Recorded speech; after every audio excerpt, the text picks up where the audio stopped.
శ్రీనిధి, విశ్వనాథ్, ఘృతిక్, కార్తిక్ మరియు లోచన్. వాళ్ళ కోసం మరొకసారి గట్టిగా చెప్పండి. అలాగే దీని తర్వాత ఇప్పుడు మనకి నృత్యం కార్యక్రమం ఉందండి. ఇలా మన సీక్వెన్స్ కొన్ని పాటలు కొన్ని నృత్యాలు, కొన్ని పాటలు కొన్ని నృత్యాలు ఆ సీక్వెన్స్లో నడుస్తుంటుంది. ఇప్పుడు మేము ముందుకి శ్రీవిఘ్న రాజం భజే అంటూ ఆ విఘ్నేశ్వరుని తలుచుకుంటూ సురేష్ణ అనే పాప రాబోతుంది.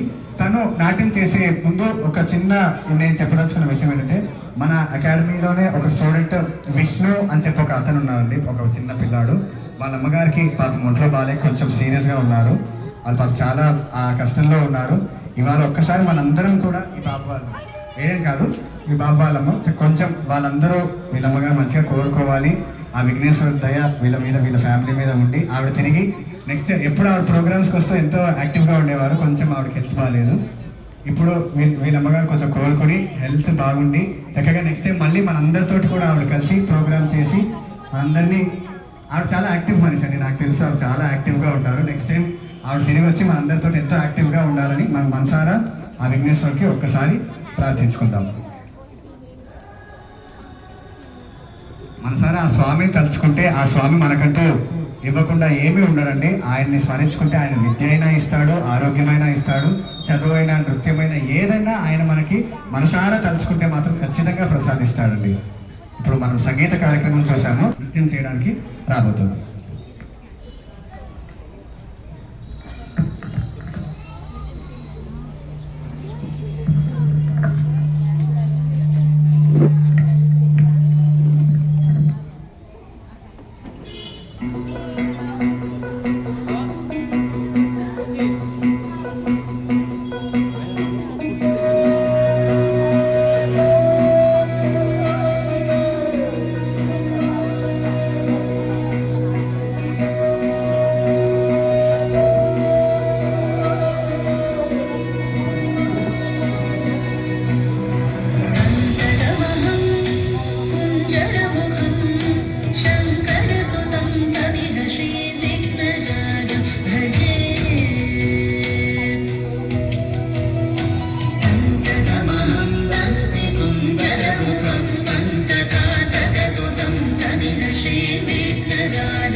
కలుషకంఠితమఖండ ప్రతాపం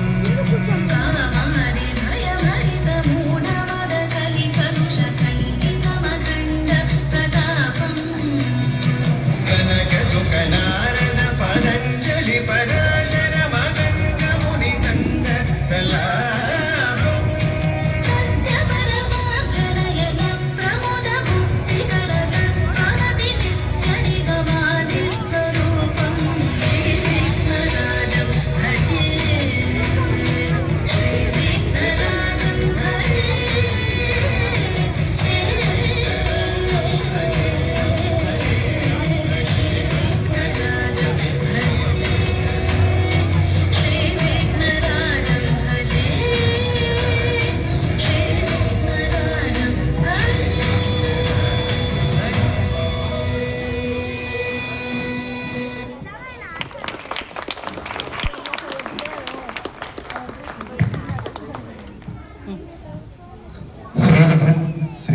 విఘ్నరాజం భజే అంటూ ఆ విఘ్నేశ్వరుని ఎంతో చక్కగా స్మరించుకుంటూ మన కోసం నృత్యం చేసిన సుదేష్ణ కోసం గట్టిగా ఒకసారి చెప్పట్లండి.